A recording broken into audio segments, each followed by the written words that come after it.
One. All right, welcome to Artful Tuesdays. Today I'm going to be talking about my favorite founding father, although he's not up here on the, where is it? Up here in this painting over here. Over here we have Benjamin Franklin, John Adams, and Thomas Jefferson in the signing of the Declaration. But my favorite, even though he's not up on that wall, is actually Paul Revere. And here's a painting by John Copley. And there's a, we're going to talk a little bit about the painting, but mostly about the poem and the man. And, you know, today, I often find myself thinking and saying things like, when I hear things in the culture, I'll say something like, oh, that's interesting. And I was contemplating a little bit of why I do that as a kind of distancing mechanism is what I have assumed is what I'm trying to do there when I say that's interesting, because there's just so many negative things in our culture. We do not, in my view, live in a very good culture. And one example of this has been the treatment of Paul Revere. I believe Paul Revere is one of the important figures of the American Revolution. And I've read biographies about it. I'm not an expert on the revolution, but I've read biographies and I've read the history a bit.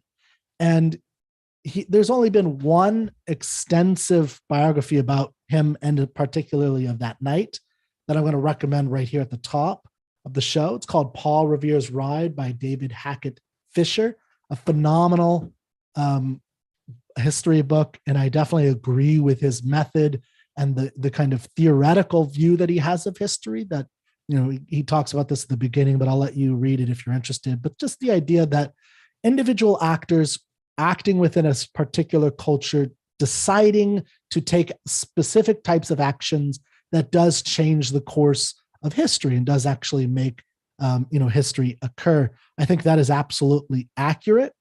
And I think it's a good thing for all of us to learn. So in our negative culture, if you were to Google, for instance, or take a class on, Paul Revere's Ride, or I was watching before this on YouTube, there is a teacher from the COVID period of lockdowns, an 8th grade literature teacher who was teaching this poem, and you could see her lessons, and I watched them. And it was just, to me, the most depressing thing ever. One, because I think she was a good person. I think she was trying. I don't think she was malevolent or evil or anything, wrong with her. But she was starting a discussion about this poem for a lesson to her 8th grade students, talking completely about the historical inaccuracies of Longfellow's, Henry Wadsworth Longfellow's poem, Paul Revere's Midnight Ride. Now, personally, I don't have any problem talking about certain inaccuracies, but that is a completely obsolete, unnecessary, not important point to the whole poem and what the poem is doing, and the splendor, the magnificence, the power of this poem. And that type of mentality is really common today. The idea that we need to tear down the heroes of our past, which is what Paul Revere is and was. And he was a folkloric hero in the 1860s when Longfellow wrote the poem that made him famous. That was a rallying cry during the Civil War to the North. He was a vital figure. And today, all we can do is we can tear that down. And we could say that, it's inaccurate. Oh, he didn't ride alone, which is true, but also not true if you really understand and the meaning of his ride and understand what he actually accomplished as an individual actor in that era. And we're going to talk a little bit about that after I read the poem. So I've come to believe that these views, the cutting down of great men, is a cover today for one's own inadequacies and cowardices. We in the past, I think in the past, when you have heroes, you are trying to live up to those heroes, which takes bravery and courage. When you're trying to cut down, it's because you're scared and you're inadequate. And so you try to cut everyone down. Paul Revere was a great man. We're going to talk about the poem and then a quick discussion about him.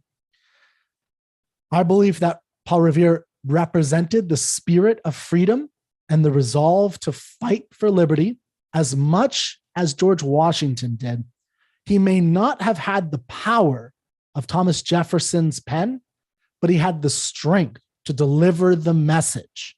He could not stir actions of men with his voice like John Adams, but men trusted him when he spoke.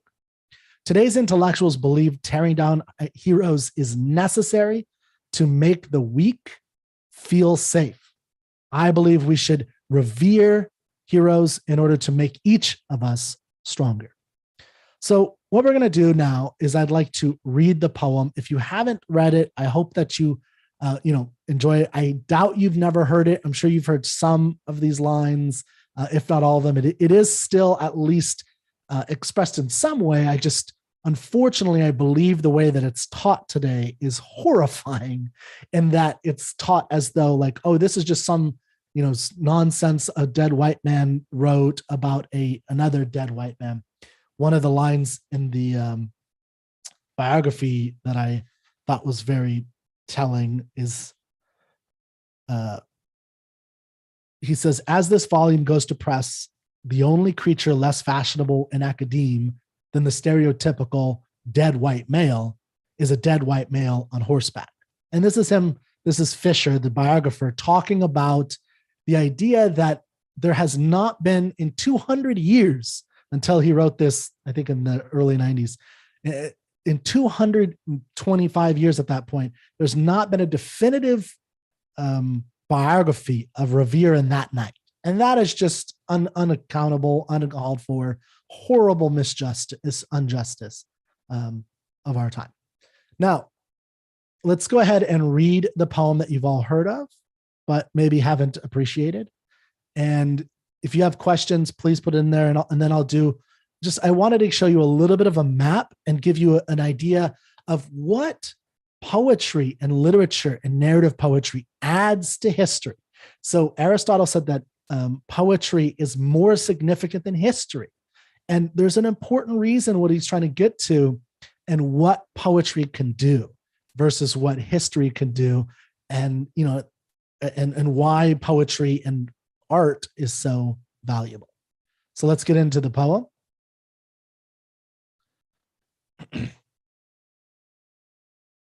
Okay. Paul Revere's Ride by Henry Wadsworth Longfellow. Listen, my children, and you shall hear of the midnight ride of Paul Revere on the 18th of April in 75. Hardly a man is now alive who remembers that famous day and year. He said to his friend, if the British march by land or sea from the town tonight, hang a lantern aloft in the belfry arch of the North Church Tower as a signal light. One if by land and two if by sea, and I on the opposite shore will be, ready to ride and spread the alarm through every Middlesex village and farm, for the country folk to be up and to arm. Then he said good night, and with muffled oar silently rowed to the Charleston shore, just as the moon rose over the bay, where swinging wide at her moorings lay the Somerset British man of war, a phantom ship with each mast and spar across the moon like a prison bar, and a huge black hulk that was magnified by its own reflection in the tide. Meanwhile, his friend, through alley and street, wanders and watches with eager ears, till in the silence around him he hears the muster of men at the barrack door, the sound of alarms and the tramp of feet, and the measured tread of the grenadiers marching down to their boats on the shore. Then he climbed to the tower of the church, up the wooden stairs with stealthy tread, to the belfry chamber overhead, and startled the pigeons from their perch on the somber rafters that round him made masses and moving shapes of shade. By the trembling ladder, steep and tall, to the highest window in the wall, where he paused to listen and look down, a moment on the roofs of the town, and the moonlight flowing over all. Beneath, in the churchyard, lay the dead, in their night encampment on the hill, wrapped in silence so deep and still that he could hear, like a sentinel's tread, the watchful night wind as it went creeping along from tent to tent, and whispering and seeming to whisper, all is well. A moment only he feels the spell of the place and the hour, and the secret dread of the lonely belfry and the dead.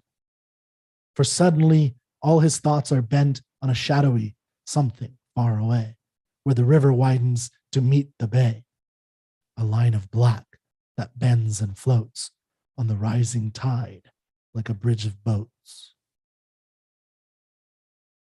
Meanwhile, impatient to mount and ride, booted and spurred with a heavy stride, on the opposite shore walked Paul Revere. Now he patted his horse's side, now gazed on the landscape far and near, then impetuous stamped the earth and turned and tightened his saddle girth. But mostly he watched with eager search the belfry tower of the old North Church, as it rose above the graves on the hill, lonely and spectral and somber and still. And lo, as he looks on the belfry's height, a glimmer and then a gleam of light. He springs to the saddle, the bridle he turns, but lingers and gazes till full on his sight a second lamp in the belfry burns. A hurry of hoofs in a village street, a shape in the moonlight, a bulk in the dark, and beneath from the pebbles, in passing, a spark struck out by a steed that flies fearless and fleet. That was all. And yet, through the gloom and the light, the fate of a nation was riding that night. And the spark struck out by that steed, in his flight, kindled the land into flame with its heat. He has left the village and mounted the steep, and beneath him, tranquil and broad and deep, is the mystic meeting the ocean tides. And under the alders that skirt its edge, now soft on the sand, now loud on the ledge, is heard the tramp of his steed as he rides. It was 12 by the village clock when he crossed the bridge into Medford town. He heard the crowing of the cock and the barking of the farmer's dog, and felt the damp of the river fog that rises when the sun goes down. It was 1 by the village clock when he galloped into Lexington. He saw the gilded weathercock swim in the moonlight as he passed, and the meeting house windows, blank and bare, gaze at him with a spectral glare, as if they already stood aghast at the bloody work they would look upon. It was 2 by the village clock when he came to the bridge in Concord town. He heard the bleating of the flock and the twitter of birds among the trees, and felt the breath of the morning breeze blowing over the meadows brown. And one was safe and asleep in his bed, who at the bridge would be first to fall, who that day would be lying dead, pierced by a British musket ball. You know the rest. In the books you have read, how the British regulars fired and fled, how the farmers gave them ball for ball from behind each fence and farmyard wall, chasing the redcoats down the lane, then crossing the fields to emerge again under the trees at the turn of the road, and only pausing to fire and load. So through the night rode Paul Revere, and so through the night went his cry of alarm to every Middlesex village and farm, a cry of defiance and not of fear, a voice in the darkness, a knock at the door, and a word that shall echo forevermore. For born on the night wind of the past, through all our history to the last. In the hour of darkness and peril and need, the people will waken and listen to hear the hurrying hoofbeats of that steed and the midnight message of Paul Revere. All right, that is the poem. More than likely, if you're like me and many others, the opening lines, "Listen, my children, and you shall hear the midnight ride of Paul Revere," is very familiar to you. And the, one if by land and two if by sea is something that just kind of rings in your ears. Like it just, oh, that sounds right. I know that. That's something. But more than like, another thing that to me is tragic is I think one of the most powerful lines or parts of the last two stanzas here. After we've gotten this image, if this is taught correctly, if we've got this image of this man riding through the through Lexington or to Lexington and Concord, north of Boston, and he's alarming everybody, and we get the weathercock images, we get the view of the people he meets on the road, the images of the roads, the farmers' dogs, just all these little images that come up as we get a feeling for what he went through as his friend was climbing up the church to put up the right lantern so he could get off and spark the revolution. Now, all those images, they all add up to this kind of final message, which Longfellow, as the author, is again purposefully trying to ignite on people in America on the eve of Civil War, when the Civil War is just getting sparked, and he's trying to motivate, and he does. I think he successfully motivates. This is not the only thing, but he successfully motivates people in the North to remember what they did, what their fathers and grandfathers did when the British were coming at that time for independence, for liberty, and that's what they're doing again. And and a word that shall echo forevermore: freedom. For born on the night wind of the past, through all our history to the last, in the hour of darkness and peril and need. That's the Civil War. That's where they're at right now, is the hour of darkness and peril and need. The people will waken and listen to hear the hurrying hoofbeats of that steed and the midnight message of Paul Revere. And this is why we need heroes. This is why we need art. This is why we need literature and narrative poem of this stature, is that we need to hear the hoofbeats of the message of freedom. Freedom is just such a broad abstraction that it doesn't mean anything, but it needs to be represented in these people who are willing to go out and fight for their freedom and for our freedom. But I think in particular, Paul Revere's specific ride out that night to protect and to create the American Revolution. Now, I think, by the way, Bonnie Bertrand, thank you so much for your contribution to Ayn Rand Center UK in your super chat. So one of my motivations for, or one of the reasons I love Paul Revere, one is I think he is a great indication and messenger of freedom. So we think of these amazing men who I admire, the Benjamin Franklins, the John Adams, the Thomas Jeffersons, the George Washingtons, even the John Hancocks, who, by the way, Paul Revere, when he was going out to ride that night, went to warn him and Samuel Adams, the cousin of John Adams. So, but we tend to, I think today, discount these men, these important men of action, and who were not necessarily the greatest orator of their time or the greatest writer of their time. So Paul Revere, just a quick little snippet of Paul Revere. Paul Revere was the son of an immigrant, a Huguenot from France, who came here and was a self-made man. And Paul Revere was a silversmith. He kind of adopted that from his father. But the significant thing that Fisher, in the biography I mentioned, points out is that Paul Revere had a genius at being at the center of events. His nickname is the Hermes of the Revolutionary, or the Mercury of the Revolution, meaning he was the one who brought the message to all these disparate, voluntary Whig groups. So if you think about the revolution before 1776, the lead up to the revolution, you had people that were very dissatisfied. So they started groups.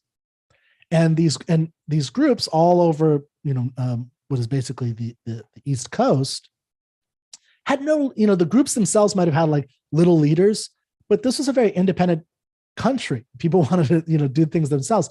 There was no overall leader. There was just no overall leader of all of them. And what people like Revere did, and he was one of a very few people, is he was what Fisher called a joiner. He joined all these groups. He even started his own group in a tavern called the Green Dragon. He was one of the pivotal people behind the Tea Party, the Boston Tea Party.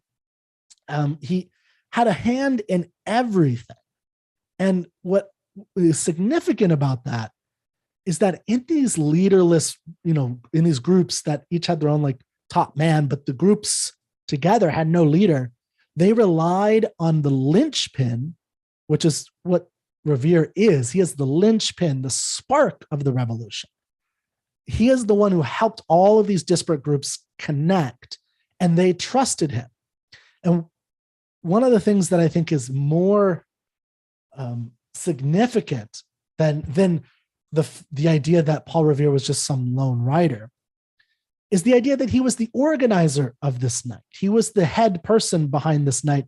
And so, yes, if you Google this, you'll find people left and right talking about how he does not, like, people just love to point out today that he was not the only writer that night. It's like, oh, Longfellow lied. It's just, inaccuracy. And he did it on purpose, but it was still, it's like, no, this is why art is better than history. This is why art is more important than history, because art can capture in a very few small amount of lines, in a cogent image that we can hold. It encapsulates thousands of pages of historical data that we'll never even have all of it. So you could read this book, you could read other books about that era and that time. You could read about Lexington and Concord, where they're going to mention Paul Revere. You could read everything that was ever written, but nothing will capture all of the power and the resonance and the importance of Paul Revere's contribution as the Hermes of the Revolution more than this poem. And that's why the inaccuracy, when people talk about inaccuracies, it's BS, it's nonsense. This is not supposed to be some kind of accurate historical document. This is a narrative poem about a great man who achieved something important and the hero that he actually was. And we'll let historians go out and kind of talk about the details of that night, which we finally did in 1994 or whatever, so 230 years later. So one thing I'll say, and Bonnie mentions how the last stanza always brings her to tears. Yeah, I always get goosebumps from that last stanza for sure, because again, it's Longfellow through Revere speaking to us. He was speaking to 1860, but it's an immortal message. And this is the importance of Paul Revere, is that Paul Revere represents that meaning of freedom, liberty, and fighting for your freedom, taking action in whatever way that you can. And he did. And he was even before these other founding fathers that we're looking at. This, the founding fathers, in a sense here, are kind of referencing him in a way. They're inspired by him, right? Like, he's the one who actually made this happen. And John Adams, when he walks through Lexington and Concord, which of course was all the men who fought in that, but Paul Revere did, spur action and get people fighting and get them ready for the battles that they won, which is mentioned in this poem. So I think the thing that is most important here is that this is a poem that deserves to be taught correctly to young people. I think all young children, it starts off, the poem begins, "Listen, my children, and you shall hear of the midnight ride of Paul Revere on the 18th of April." So yesterday, I'm doing this on Artful Tuesday. On the 18th of April in 75, hardly a man is now alive who remembers that famous day and year. So Longfellow is telling to children. This is kind of a children's story, but all of us, in the sense of us being, liking stories in that childish way. He tells us this story of Paul Revere, despite the fact that, sure, there are some things that didn't actually happen that way, but that doesn't matter, because the story of the man spreading the news and the message of freedom is what counts. So that's what I had for the day after Paul Revere's. Bonnie, I love the line, a cry of defiance and not of fear. I agree. Yeah, it's a beautiful line.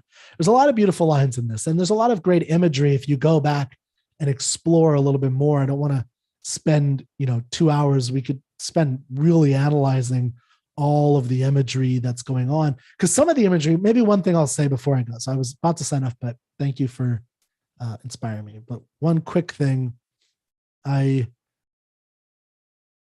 this stanza always kind of gets me. Beneath in the churchyard. So this is his friend who's going up in the church, and there's great drama, right? He's setting the scene. The startled pigeons from the perch on the somber rafters. If you read the actual story of what happened, it's actually a little bit more intense in some ways, the real story, because there were actually British soldiers in that church. He had to kind of wait and sneak around, and he risked his life, just like Paul Revere. Paul Revere was captured, and people say today, oh, he didn't make it to Concord.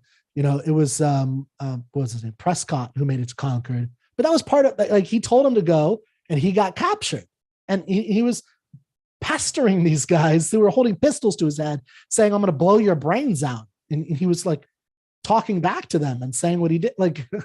He was just such a heroic man that we never really hear about all of the things he did. But there's this line, or this stanza here: beneath in the churchyard lay the dead, and their night encampment on the hill, wrapped in silence so deep and still that he could hear, like a sentinel's tread, the watchful night wind, as it went creeping along from tent to tent, and seeming to whisper, all is well. A moment only he feels the spell of the place and the hour, and the secret dread of the lonely belfry and the dead. For suddenly all his thoughts are bent on a shadowy something far away, where the river widens to meet the bay, a line of black that bends and floats on the rising tide like a bridge of boats. Now, if you think about, again, what's happening in this poem, you have Paul Revere going out to talk, or to spur the countryside to action, to get them ready for the British redcoats who are going, who are marching to take munitions and to capture some of the leaders of that area, like Samuel Adams and John Hancock. And there's going to be a bloody, deadly, or horrifyingly bloody battle. That's Lexington and Concord. That's going to happen. So one of the things the poet Longfellow is trying to indicate is that this Civil War is going to be bloody, right? It's any time that there's going to be this kind of clash between two forces like this, it's going to be a horrible thing, but you have to do what's right, and all is well. The beneath in the churchyard. So again, the man is the friend of Paul Revere's up in this churchyard. He's looking at the dead, the cemetery. This is, I think, supposed to evoke in the 1860s, and I think today, the kind of courage that everything's going to be well, that there's a kind of historical connection, again, between all of the major actions in America that makes this country America, and that is these individual stories. Through all our history, to the last, in the hour of darkness and peril and need, the people will waken and listen to hear the hurrying hoofbeats of that steed and the midnight message of Paul Revere. Now, I always wonder today in our crumbling culture that I see the cynicism, I see tearing down of heroes, I see the idea that Fisher in the biography talks about, that I quoted earlier, nothing is less fashionable than a dead white male on a horse. Well, that was 94. Things have not gotten any better. They've gotten way worse. And we have no national identity. We have no heroes that we can look up to. And, we're tearing down every single one. And we need, not only do we need the image of Paul Revere, but we need him infused into each and every one of our souls. And we need to have that image of the man of action, the man who has the message and is willing to risk his life to go out and spread the message. And that's what I love about Paul Revere. Thank you, and I will see you next time.